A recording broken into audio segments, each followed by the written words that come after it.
Magandang umaga mga ka-happy hour. Narito ang mga balita para sa MBC TV Network News Update 9 AM edition. Tubig, kuryente, problema pa rin sa Bogo City, Cebu, pagtatayo ng tent city, matatagalan pa.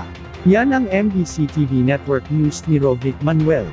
Problema pa rin sa Bogo City sa Cebu ang supply ng tubig at kuryente kasunod ng pagtama ng 6.9 magnitude na lindol sa lugar. Pati na ang planong pagtatayo ng tent city para sa mga apektadong residente ay matatagalan rin. Ito ay kasunod ng pagbisita ni Pangulong Bongbong Marcos Jr. kung saan napagdesisyon ng magtayo na lamang ng mga malalaking tent na pansamantalang masisilungan. Kasunod ito ng mga ulat na maraming residente ang piniling matulog sa mga palayan at tabi ng kalsada sa halip na umuwi sa kanilang mga tahanan dahil sa sunod-sunod na aftershocks. Mga plastic na rin ang nagmistulang kumot at proteksyon ng mga residente laban sa buhos ng ulan at mga insekto habang natutulog sa open areas. Sa panayam ng DZRH kay Bogo City Disaster Risk Reduction and Management Office Head Rex Igot, sinabi nitong hanggang ngayon ay hindi pa rin masimulan ang planong tent city dahil wala pa rin dumadating na mga tent. Wala pang dumating? Wala pa rin po. Kaya yung iba po, nagdala lang po yung tinawag natin trapal, yung tarpaulin. Ayon kay Igot, hindi rin nila magamit ang mga tent noong COVID-19 pandemic dahil wala itong mga bubong, kung kaya't patuloy sila sa paghiling ng camping at retractable tents. Dagdag pa nito, prioridad muna nila ang pagbabalik ng supply ng tubig at kuryente kung saan kasalukuyan pang tinetrace sa mga nasirang pipeline at pumping stations. So ngayon sir, wala pang nangyari na kay tent city kasi wala pa rin dumating ng mga tent. So, yun nga, nag-convene yung kagabi yung council.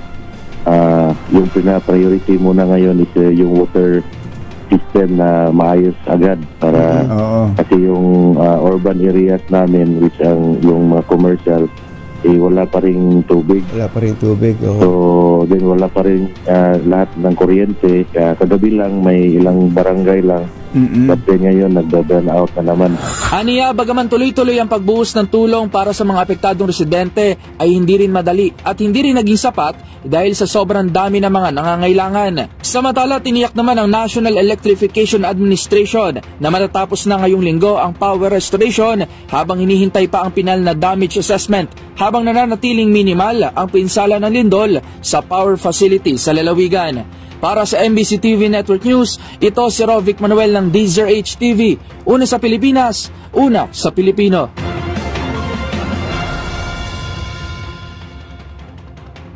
Samantala, sa Showbiz Spotted, Dennis Trillo, Piolo Pascual at iba pang Filipino artist, nominado sa 2025 Asian Academy Creative Awards. Dinomina ng ilang mga Filipino artists ang 2025 Asian Academy Creative Awards tulad nina Dennis Trillo at Piolo Pascual bilang Best Actor sa kani-kanilang mga kategorya, kung saan nominado at itinanghal bilang Best Actor in a Leading Role si Dennis para sa Green Bones, habang si Piolo naman ay Best Actor in a Supporting Role para sa The Kingdom.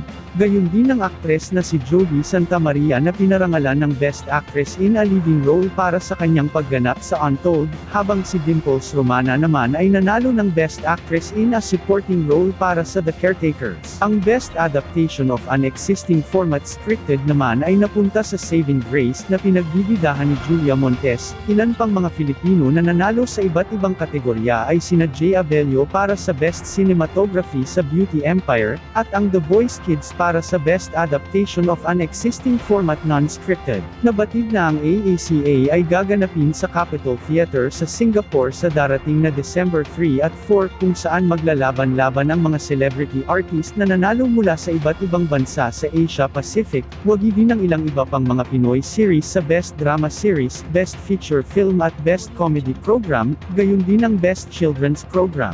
Kaugnay nito, maglalaban sa regional competition ng AACA ang mga Pinoy talents na magbibigay pugay sa pinakamahusay na mga nilikhang pelikula at pang-telebisyon sa Asia Pacific.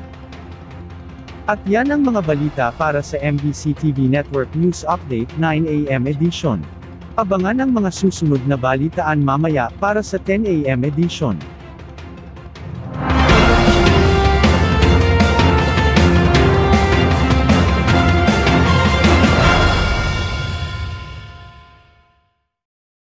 Mga ka-happy hour, kung gusto mong manood ang mga balita sa MBC TV Network News Update, mag-subscribe sa aming YouTube channel, i-like ang aming Facebook page, at i-follow sa aming TikTok account.